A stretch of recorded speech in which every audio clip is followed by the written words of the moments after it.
Olá, meus queridos, bem-vindo ao canal Hora da Reforma. Nós trataremos especificamente dessa reforma que é necessária nesse momento, ok? Meus queridos, eu quero falar sobre a grande prostituta, a qual está embriagada com o sangue dos santos, de acordo com o Apocalipse, e vocês vão ficar pasmados da realidade que nos cerca em relação à grande prostituta, a qual é a Igreja Católica. Não houve reforma, então alguém dirá, mas quem foi Martinho Lutero então? Eu digo que não houve reforma. Eu digo que as coisas aconteceram estrategicamente, aonde deveria vir uma reforma. Mas, no entanto, é como eu digo, o espírito do anticristo é um ser muito sagaz. Ele é estrategicamente muito rápido, ele age estrategicamente muito rápido. Então, não houve reforma ali com Lutero por conta do fator intelectual também. Mas o que houve de fato, já que eu estou afirmando que não houve reforma, o que houve foi a proliferação, foi o abrir da madre dessa grande prostituta. De certa forma, foi quando a grande meretriz deu à luz as suas filhas, as quais são as igrejas evangélicas. Porque se você for ver, analisar, fazer uma análise técnica, a mesma forma de governo ditadura, né, da ditadura pastoral, ela continua tanto na Igreja Católica, onde somente um homem manda, que é o Papa, ela está presente nas lideranças, na tal da autoridade pastoral, né? Porque eles amam o poder, né? Eles são filhos do diabo, e agora eu me refiro aos líderes das grandes denominações evangélicas, as quais são, na realidade, seitas heréticas. E de repente você, como cristão, não me conhecendo, você pode julgar que eu estou de forma sensacionalista, querendo causar alguma coisa. Mas vamos ver aonde a gente pode chegar, né? Vamos ver os fundamentos. Eu sou cristão há mais de 20 anos. Eu sou protestante, como você poderia me rotular. Eu sou pentecostal, eu creio muito. Para você ser pentecostal mais do que eu, você vai ter que ralar. Eu digo o seguinte, que as grandes denominações são filhas, na realidade espiritualmente, da grande prostituta. Porque o Espírito Santo, ele tem sido barrado em tais constituições, né? Em tais denominações, nesse sistema denominacional, porque são sistemas denominacionais. Então, da mesma forma que há um monopólio do poder na Igreja Católica, há um monopólio do poder nas igrejas evangélicas, aonde se segue a carta, né? Aonde se segue aquela ditadura teológica. É assim o mendigo lá da Universal, é assim com os paspalhões das seitas, né, heréticas, aí seja da Igreja Assembleia de Deus, seja da congregação, né, que é o avesso das outras, mas a mesma coisa, o mesmo sistema, aonde só um homem manda. É muito difícil você conciliar o poder teocrático com o sistema denominacional, onde existe a famigerada autoridade pastoral. Porque, como eu disse em outro vídeo, como que um doutor da palavra, recebendo a sua revelação, né, de profundidade bíblica, pode se submeter à corrente teológica, ao conceito teológico, à visão teológica que o maldito pastor, o líder da denominação, tem. Como você pode entender que um pastor tem que se submeter a pastor? Isso não existe. O soldado não acata a ordem de soldado. O soldado acata a ordem do seu superior. Em toda a hierarquia funciona desta forma. Então, a teocracia não existe dentro da autoridade pastoral. Ou você me diga como é que essa autoridade pastoral absurda pode conciliar o poder com uma outra autoridade que é a do profeta, que é a autoridade do evangelista, que é a autoridade do doutor da palavra, que é o meu caso. Então eu tenho que ter, todo o ministro, ele tem que ter uma autonomia, uma liberdade para exercer a sua incumbência, né? Porque ele é uma autoridade. Ele tem que exercer com maestria, né, o livre exercício, né, executar aquilo que Deus lhe mandou. Então você veja bem que os pastores, os líderes, os cães, e se nós formos para a Bíblia, você vai ver, né, que os pastores, assim por dizer, mataram Cristo porque era um sistema. A Bíblia, ela está em muitas passagens, ela vai tratar os pastores como esses caras que só causam problema. Esses caras que matam as ovelhas, né? Então é terrível isso. É difícil você entender, e isso não vai ser pregado no altar, que a Bíblia fala contra os pastores, né? Isso não é ensinado porque não convém. Então, e quando um fala, sempre ele está isento. Ok? Então nós vamos entender que a grande prostituta, a Igreja Católica, ela é na realidade mãe de um sistema governamental que se instituiu, né, nas demais igrejas, nas filhas delas. Porque você tem que entender que a Igreja Católica não pertence ao Papa, ou ao mendigo lá do sal, ou aos demais hipócritas, né, os quais são todos malditos, porque estão pregando o evangelho maldito. Quando é que um cristão vai entender que igreja não é denominação? Quando é que um cristão vai entender que a igreja não tem dono? Quando é que o cristão vai entender que a igreja não é denominação? A igreja se constitui quando eu e você nos reunimos em nome do Senhor para adorá-lo. E dentro dessa igreja não foi homem quem instituiu, foi Cristo quem instituiu, foi Cristo quem estabeleceu pastor, evangelista, doutor da palavra, profeta e apóstolo. Porém os apóstolos ficaram lá, foram só os 12. Quando é que você vai entender que a igreja não tem dono? Quando é que você vai entender que o seu maldito líder, ainda que ele tenha colocado as mãos sobre você e curado, não é ele quem curou, foi a graça, foi Cristo.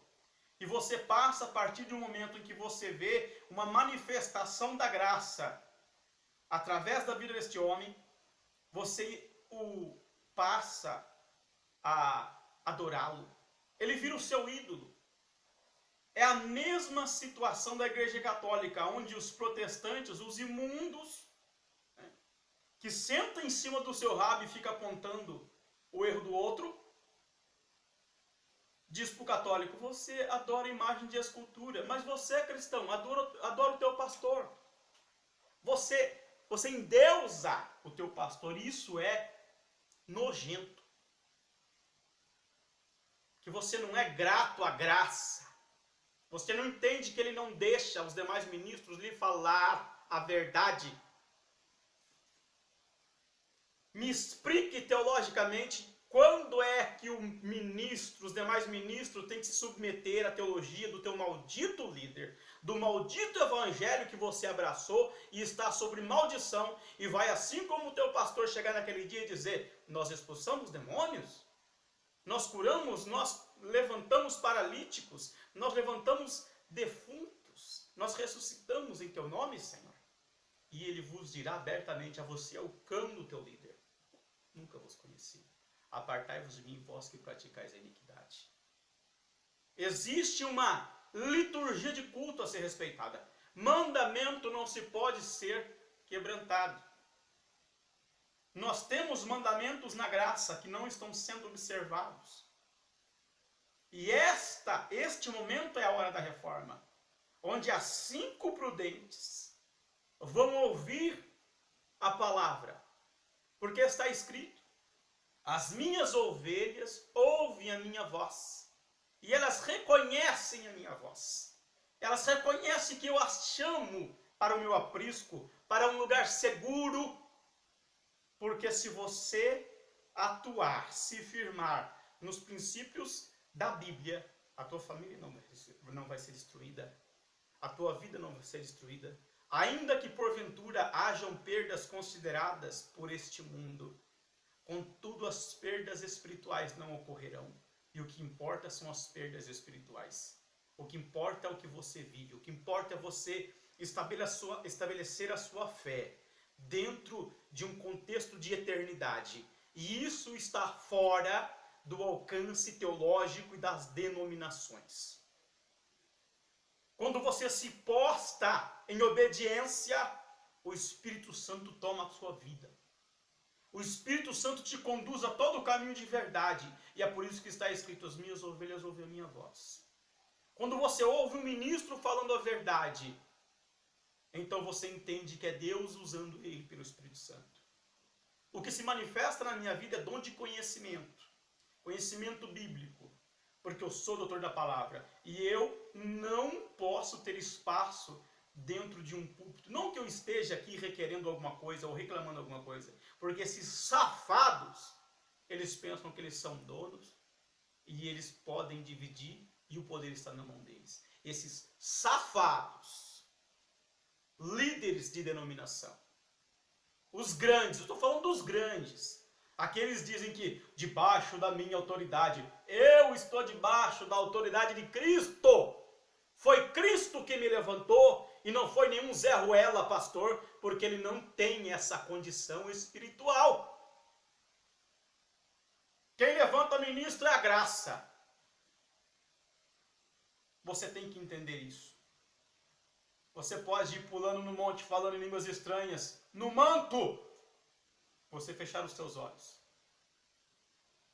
E o anjo ter anotado: só quebrantamento de liturgia de culto, você em conivência com esse lixo filosófico que a teologia tem. E isso vai acarretar uma destruição espiritual para a tua vida. Meus queridos e meus amados, diante de tal aberração, eu lhes digo: parem de dizimar, parem de ofertar, retirem toda a contribuição que vocês dão a essas denominações, porque elas não pertencem a Deus. Porque o espírito do anticristo está governando estas casas. Esses líderes estão macumunados com o inferno, eles estão possessos pelo espírito do anticristo. Eles querem o poder para eles. Ninguém pode falar além do que a teologia deles permite. E quando é que o Evangelho, a revelação da verdade, o que o Espírito Santo nos ensina, se submete à teologia do seu maldito líder? Se a graça te curou, você não deve nada ao teu pastor. Ele é tão somente um servo, ele não faz mais que a obrigação dele. Assim como eu. Nós somos servos. Eu não tenho que cobrar nada de você se eu estender as minhas mãos e fazer uma oração e te curar. De graça recebei, de graça dai. É isso que está escrito. Então nós precisamos de uma visão. Eu estou querendo aqui sensibilizar você sobre vida eterna. Sobre vida eterna que não se terminará, porque há ressurreição, haverá ressurreição dos mortos. E nela o teu maldito líder será destruído diante dos teus olhos. E eu gostaria muito que você não fosse destruído com o teu pastor. Porque quem morreu na cruz foi quem? Foi Cristo. A quem você se converteu? A Cristo. A quem você diz amar? A Cristo. Então não louve, querido, ele somente com os lábios. Não queira somente cantar. Não queira somente adorar e ser destruído por esse evangelho que você diz que é a tua salvação. Porque a letra do evangelho mata. Ele diz, eu não vim destruir, eu vim para salvar. A palavra que eu vos digo, essa vos há de julgar. E nesse caso o julgamento é destruição. Por que você não entende que eles estão te negando conhecimento? Basta um cantor cheio do Espírito Santo. Note isso. Ele começa a louvar, ele se destaca, de repente ele cai nas grandes denominações e a unção faz assim, ó. Suave. Por quê? Por quê? Porque o sistema corrompe. Porque quando você quebra critérios bíblicos, quando a liturgia de culto se mistura com mulher, então a graça desvanece. Mas por amor a você que é a igreja, Deus ainda continua usando. Deus ainda continua falando conosco. A igreja primitiva não tinha templo. A igreja primitiva não tinha denominação. A igreja primitiva tinha autoridades. E você não entende isso, cristão. Aonde nós vamos chegar? É necessário você fechar os teus olhos e cair no inferno? Aí depois, quando você cair lá, você vai falar, Senhor, deixa eu voltar, como o rico e o Lázaro. E aí é tarde demais. A salvação se dá em vida. A salvação é quando você ainda respira. Eu estou tentando te sensibilizar. Eu venho para a reforma. Dizime sim, oferte sim, na vida de homens isentos, que não estão debaixo de autoridade pastoral. Eu te digo, aí você vai fazer a obra, aí você vai amar o reino, de fato, o evangelho que você assumiu, que você creu, que você agarrou, que você abraçou, aí você vai estar ajudando o ministro, mas não para os imundos líderes de denominação. Porque eles não permitem que uma autoridade que está acima deles digam a verdade a vocês. Mostre esse vídeo para o teu maldito líder. E diga para ele como é que o pastor, como é que ele como pastor está acima do profeta, do evangelista e do doutor da palavra. Mas se ele diz que não existe mais doutor da palavra, compare o meu conhecimento com o dele. A minha unção se dá exatamente no conhecimento. No conhecimento bíblico, no entendimento. Todos os mistérios bíblicos que o teu pastor não puder te esclarecer, nesse canal, você vai entender. A partir do momento que você começar a ver esses vídeos, você vai crescer espiritualmente. Esse é o vídeo da reforma. Essa é a hora da reforma. Você que porventura está do outro lado e você foi preparado, está indignado com o sistema denominacional, com as filhas da grande prostituta, quais são as igrejas evangélicas. E eu não estou ofendendo a igreja de forma alguma. Eu estou ofendendo aqui. Aliás, eu estou aqui querendo abrir os olhos da igreja para os ladrões. Porque quando a Bíblia diz que o ladrão vem para roubar, matar e destruir, ele não está falando do diabo. Você pode ver que o texto a seguir está falando de pastores, ele está falando de mercenários. E quem não quer ser pastor com o teu dízimo? Quem não quer ser dono do teu dízimo? Mas eu digo a você que ainda há ministro que teme a Deus. Se não houvesse, meus queridos, nós estaríamos perdidos. Mas eu digo para você que se, da mesma forma que a tua liderança se corrompeu, Deus levanta pequeninos, fiéis a Ele, que pode estar atrás de uma malhada, e quantos pastores não podem pastorear e gostariam de estar fazendo a obra. Isso dói no meu coração, porque não pode, porque o sistema não lhes deixa, e eles estão precisando de você nesse momento. Eu quero que você tenha sensibilidade de entender que quando alguém ofende uma igreja evangélica, ele não ofende a igreja. Porque uma igreja evangélica, a placa, a denominação, o maldito líder, pode estar te levando para o inferno. Igreja é evangelho e mensagem da cruz. Não dizime mais nas grandes denominações. Fica com Deus. Que Deus te abençoe. Ok?